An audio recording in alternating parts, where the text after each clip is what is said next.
जय हिंद दोस्तों। पश्चिम बंगाल के अंदर विधानसभा चुनाव होने से पहले ही बंगाल के अंदर कोहराम मचा हुआ है। सेंट्रल गवर्नमेंट की एजेंसियां ताबड़तोड़ एक्शन कर रही है। नौकरी घोटाले से लेकर के फर्जीवाड़े तक भी जितने सारे कोयले घोटाले और नौकरी के नाम पे जो भ्रष्टाचार हो रहा है बंगाल के अंदर, उन तमाम चीज़ों का पोलपट्टी खोल चुका है और टीएमसी के बड़े नेताओं की भी गिरफ्तारी हो रही है। ममता सरकार खतरे में है विधानसभा चुनाव से पहले ही। पूरी खबर आपको बताते हैं कि आखिर पूरा मामला क्या है जिससे ममता सरकार सबूतों को, फाइल को, दस्तावेज को अपने साथ लेकर के भागती हुई दिख रही हैं। अब इसी से आप अंदाजा लगा लीजिए कि पश्चिम बंगाल के अंदर दबा करके भ्रष्टाचार हो रहा है, जिसका पर्दाफाश अमित शाह, इन्फोर्समेंट डायरेक्टरेट और सेंट्रल गवर्नमेंट की पूरी एजेंसियां ने एड़ी चोटी एक लगा दिया है। और वो सबूत को आखिर क्यों मिटाना चाहती हैं, ये सबसे बड़ा सवाल है। इसलिए मिटाना चाहती हैं क्योंकि पश्चिम बंगाल के अंदर दबा करके भ्रष्टाचार हो रहा है और पश्चिम बंगाल की जनता इस बात को बहुत अच्छे से समझ रही है कि ममता सरकार में कुछ भी विकास नहीं हुआ, सिर्फ और सिर्फ भ्रष्टाचार की ही पोलपट्टी खुली है और भ्रष्टाचार दबा करके हुआ है। लेकिन जो रेड पड़ा है उसके बारे में जरा मैं आपको बता देता हूं। जिस दफ्तर के अंदर रेड पड़ा है, जो ममता सरकार के करीबी को गिरफ्तार किया गया है, उनका पूरा पोलपट्टी खुल चुका है। आईपीएसी चुनावी प्लान नेताओं के लिए बनाता है दोस्तों। इससे पहले मैं आपको बता दूं, जिस दफ्तर में आईपीएसी के ऊपर जो बड़ी कार्रवाई हुई है, जो ताबड़तोड़ हमले किए गए हैं, उससे पहले आईपीएसी आखिर है क्या, इस चीज को सरल और शॉर्ट में मैं आपको समझा देता हूं। आईपीएसी चुनावी प्लान बनाता है नेताओं के लिए और प्रशांत किशोर ने ये टीम बनाई थी। हालांकि बिहार के अंदर प्रशांत किशोर की क्या हालत हो गई, खाता भी नहीं खुल पाया। और जब ये आईपीएसी चुनावी प्लान बनाते हैं इस संस्था के थ्रू, तो दबा करके इसमें भ्रष्टाचार हुआ है।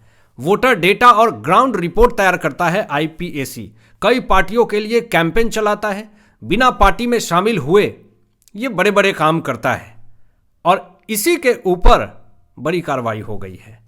आईपीएसी जो चुनावी कैंपेन, चुनावी रणनीति जो बनाता है, उसी के ऊपर इन्फोर्समेंट डायरेक्टरेट की बड़ी कार्रवाई हो चुकी है।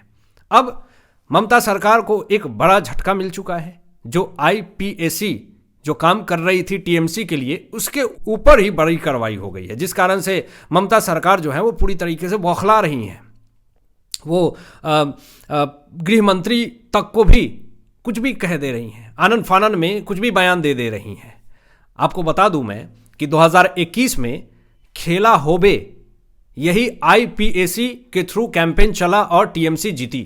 2024 में टीएमसी को 29 सीटें मिली और 2026 की तैयारी अभी शुरू है, लेकिन उससे पहले ही आईपीएसी दफ्तर के ऊपर ताबड़तोड़ कार्रवाई शुरू हो गई। रेड पड़ गए, छापे मारे गए, जिसमें कि बहुत सारे दस्तावेज मिले और मौके वारदात पर सारे दस्तावेज को उठा करके ममता सरकार, ममता बनर्जी जो हैं वो गाड़ी में लेकर के भागती हुई दिखी।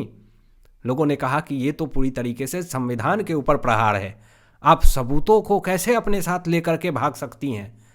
ये तो सबूतों को टेम्पर किया जा रहा है। जांच कैसे होगी? उसमें कोयला घोटाला भी सामने आया। इन्फोर्समेंट डायरेक्टरेट ने कोलकाता में रेड मारी। साल्ट लेक में आईपीएसी ऑफिस पहले से टारगेट पे था कि एक सूत्रों से पता चला इन्फोर्समेंट डायरेक्टरेट को कि जो चुनावी रणनीति बनाती है, वोटर डेटा बनाती है, जो कैंपेन चलाती है, आईपीएसी दफ्तर के अंदर झोलझाल हो रहा है, दबा करके झोलझाल हो रहा है, पैसे दबा करके लिए जा रहे हैं। इस पर बड़ी कार्रवाई करनी चाहिए। जो सूत्रों ने दावा किया उस पर इन्फोर्समेंट डायरेक्टरेट पूरी तरीके से एक्टिव हुई और ताबड़तोड़ हमले देर रात करनी शुरू कर दी। अब प्रतीक जैन जो कि ममता सरकार के, ममता बनर्जी के काफ़ी ज़्यादा करीबी हैं, उनके घर पर ताबड़तोड़ छापे मारी गई, जहां पर से बहुत सारे ऐसे दस्तावेज मिले जिसको देख करके जांच एजेंसियां चौकन्ने हो गई कि आखिर ये इतना बड़ा भ्रष्टाचार हो रहा है पश्चिम बंगाल के अंदर।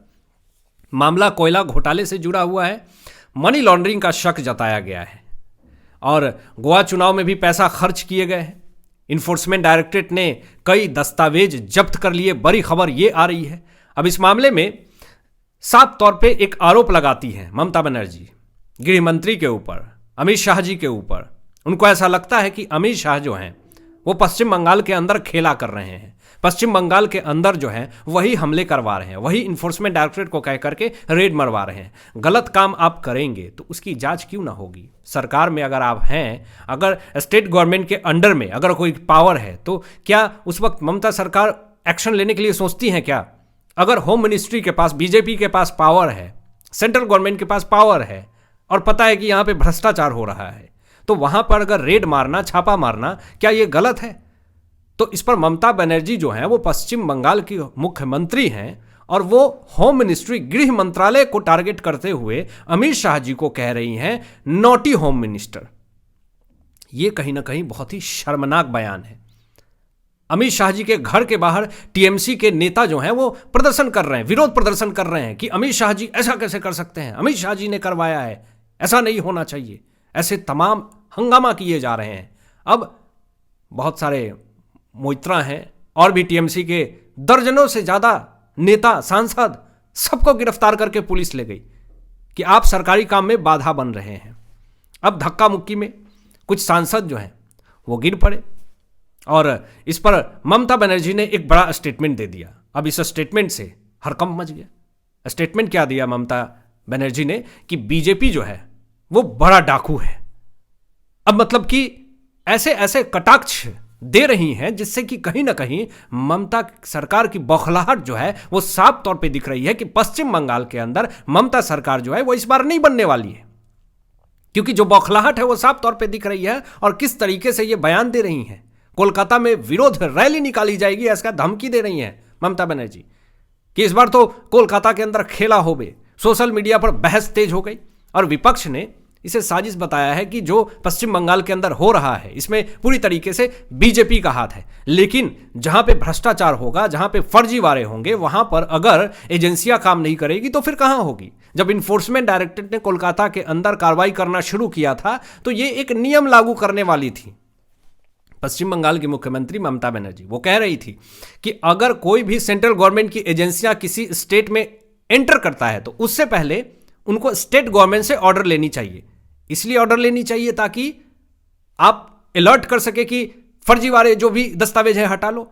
जब आपसे अनुमति न ली जा रही है तब आप सामने से दस्तावेज उठा करके अपने गाड़ी में कस करके लेके भाग रही हैं। जब आपसे अनुमति लेंगे तो फिर तो आप क्या खेला होवे वो तो कोई नहीं कह सकता है। अब यहां पे देश की सबसे बड़ी और चुनावी टीम है ये दोस्तों, आईपीएसी, जिसके ऊपर छापा पड़ा है। वोटर माइंड पढ़ने में माहिर है ये टीम और बंगाल में सियासी भूचाल इससे आ गया है आईपीएसी के ऊपर जब छापा पड़ा तो। अब मीडिया ने इसे हाई वोल्टेज ड्रामा कहा। एफआईआर भी ईडी के खिलाफ दर्ज हुई। आशुतोष एक राजनीति विशेषज्ञ हैं, उन्होंने ये कहा सवाल पूछते हुए कि क्या ममता बनर्जी की भी गिरफ्तारी होगी। कुछ लोगों ने दावा किया कि देर रात या देर शाम ममता बनर्जी के ऊपर भी कार्रवाई हो सकती है, उनकी भी गिरफ्तारी हो सकती है। जनता देख रही है सियासी खेल। अब सबकी नज़र ममता की चाल पर है कि आखिर उनकी आगे की रणनीति क्या होगी। हालांकि आपकी क्या सोच है इन तमाम विषयों पर अपनी विचार व्यक्त कीजिएगा और मिलते हैं एक लेटेस्ट ब्रेकिंग एनालिसिस के बाद। तब तक अपना ध्यान रखें, ख्याल रखें। सत्यमेव जयते। जय हिंद।